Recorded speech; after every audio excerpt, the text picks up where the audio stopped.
Selamat datang di Zona Mang Asik. Halo John, terima kasih sudah mampir di video ini. Di cerita kali ini, sebenarnya Mamang nyoba untuk bahas tentang mitologi-mitologi Yunani. Tapi sebelum Mamang bercerita tentang mitologi Yunani, alangkah baiknya kita bahas dulu asal muasal mitologi Yunani dan silsilah para dewa di mitologi Yunani yang memerintah di puncak gunung Olympus. Mungkin di cerita berikutnya ya kita akan coba bahas tentang para dewa di mitologi Yunani. Sedikit disclaimer dulu John, karena Mamang orang Sunda, lidah Mamang juga lidah Sunda ya. Apabila ada kesalahan dalam penyebutan nama, apalagi ini Yunani ya, Mamang mohon maaf oke? Oke, tanpa berlama-lama, tanpa berbasa-basi, kita masuk saja ke ceritanya. Enjoy!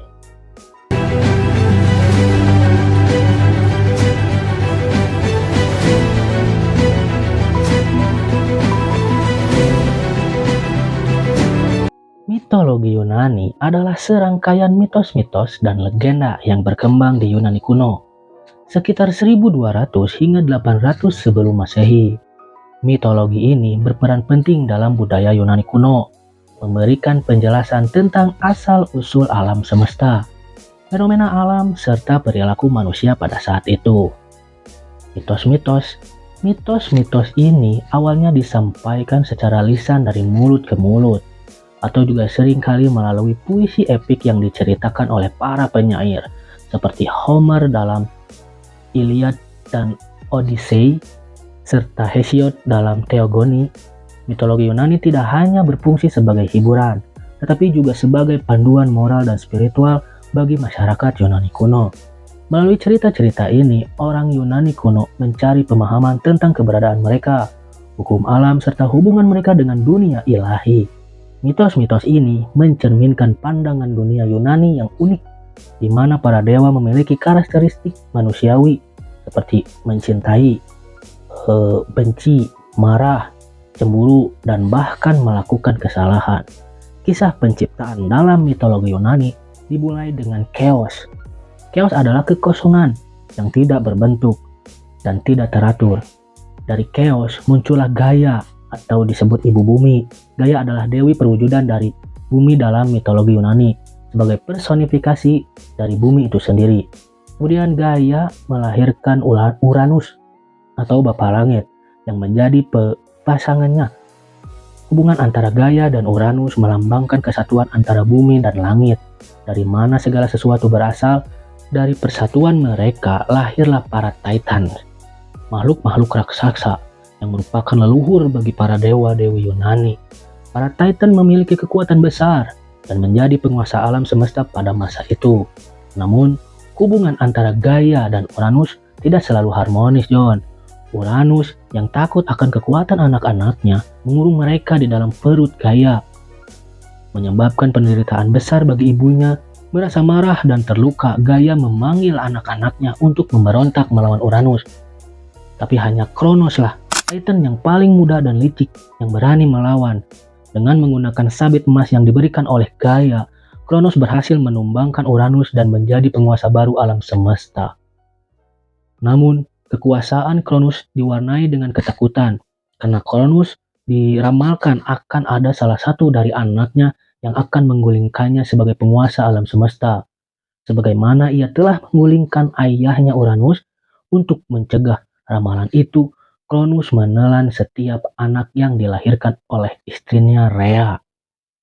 Tetapi Rhea tidak ingin kehilangan semua anaknya, dan ketika Zeus lahir, ia menyelundupkan bayi itu ke pulau Kreta dan memberi Kronos batu yang dibungkus kain sebagai gantinya. Rhea stood by and watched as her children were devoured one by one.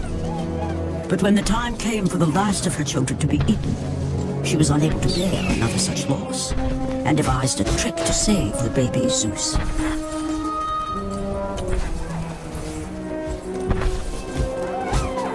Rhea commanded the eagle to send her son away. He was taken to an island far beyond the watchful eyes of Kronos. Di pulau Kreta, Zeus tumbuh sebesar dan kuat, tersembunyi dari ayahnya.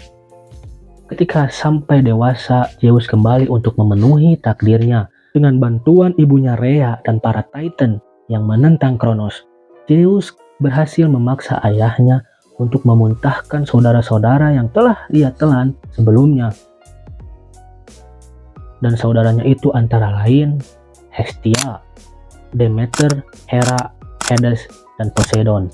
Pertempuran antara para dewa muda yang dipimpin oleh Zeus dan para Titan yang setia kepada Kronos dikenal sebagai Titanomachi. Pertempuran ini berlangsung selama 10 tahun lamanya, John, dengan alam semesta sebagai medan perangnya. Dan pada akhirnya, Zeus memenangkan pertempuran ini dengan bantuan Cyclops dan Hecatoncyrus, makhluk-makhluk raksasa dengan ratusan tangan yang memberikan petir kepada Zeus, trisula kepada Poseidon, dan helm kegelapan kepada Hades sebagai senjata mereka. Setelah kemenangan melawan para Titan, Zeus, Poseidon, dan Hades membagi dunia menjadi 3 bagian. Zeus memerintah langit dan bumi, Poseidon menguasai lautan, dan Hades memerintah dunia bawah atau kerajaan orang mati. Zeus sebagai penguasa tertinggi memimpin para dewa dari gunung Olympus yang menjadi pusat kekuatan dan tempat tinggal bagi para dewa. Di gunung Olympus, Zeus memerintah bersama saudara-saudaranya dan keturunan mereka. Nah, seperti itu John kisahnya.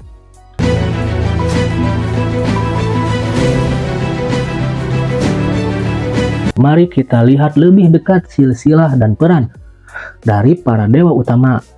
Yang pertama ada Zeus, raja para dewa, dewa langit, petir, dan hukum. Zeus dikenal karena petirnya yang menggelegar dan sebagai penegak keadilan di antara para dewa dan manusia.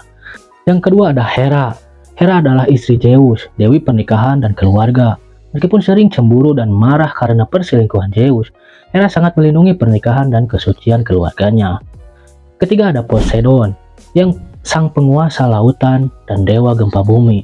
Poseidon dengan trisulanya dikenal sebagai dewa yang temperamental, mampu menenangkan atau mengamuk di lautan. Yang keempat ada Hades, penguasa dunia bawah dan dewa kematian. Hades menjaga roh-roh orang mati di kerajaannya yang gelap dan dingin, jauh di bawah permukaan bumi. Kemudian yang kelima ada Demeter, dewi pertanian dan kesuburan yang mengendalikan panen dan musim.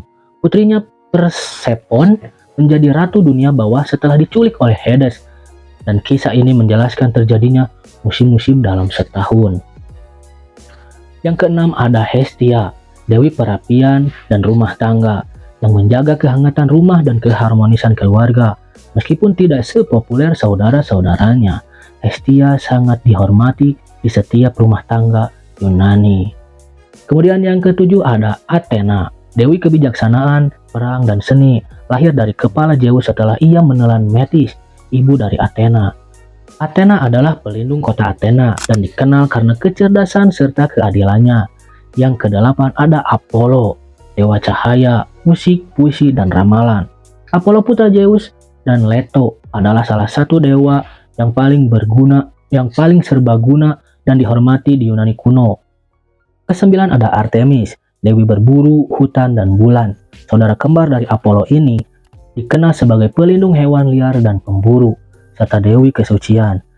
Di urutan ke-10 ada Ares, dewa perang yang dikenal karena sifatnya yang garang dan haus akan darah. Meskipun tidak terlalu disukai oleh dewa-dewi, Ares adalah simbol kekuatan dan agresi dalam perang.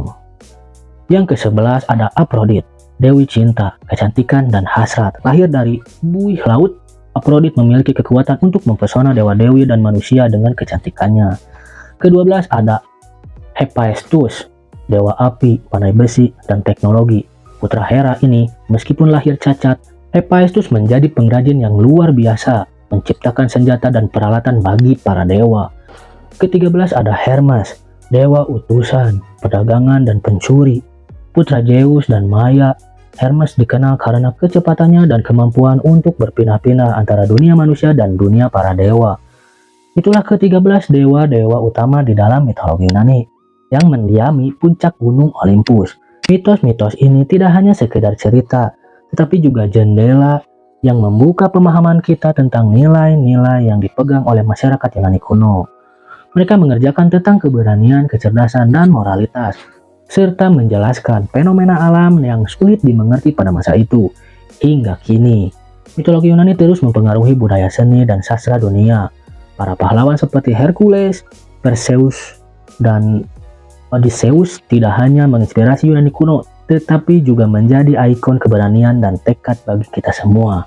Di balik setiap cerita dalam mitologi Yunani, terdapat pesan-pesan abadi yang tetap relevan hingga hari ini, tentang kekuatan, cinta, pentingnya kebijaksanaan, dan keberanian untuk menghadapi takdir. Kisah-kisah para dewa dan pahlawan ini mengingatkan kita bahwa meskipun kita mungkin kecil di tengah luasnya alam semesta, kita memiliki kemampuan untuk menciptakan perubahan dan meninggalkan jejak yang abadi. Mitologi Yunani adalah cerminan dari upaya manusia untuk memahami dunia dan tempat mereka di dalamnya. Dalam kisah-kisah ini, kita melihat cerminan dari diri kita sendiri, keinginan untuk menjadi lebih baik, untuk mengatasi tantangan, dan untuk menemukan makna di tengah kekacauan. Itulah keindahan dari mitologi Yunani. Sebuah warisan yang terus hidup mengilhami generasi demi generasi. Oke John, segitu dulu cerita kali ini. Untuk cerita tentang dewa-dewi mitologi Yunani mungkin di video berikutnya ya John. Bagian mana yang menurut kalian menarik dan masih banyak, kalau masih ada yang kurang, kalian bisa lengkapi saja di kolom komentar. Like video ini kalau kalian suka, subscribe agar channel ini terus berkembang, dan nyalakan lonceng notifikasinya agar nggak ketinggalan kalau Mamang upload video. Terima kasih, besok kita cerita lagi. Sampai jumpa.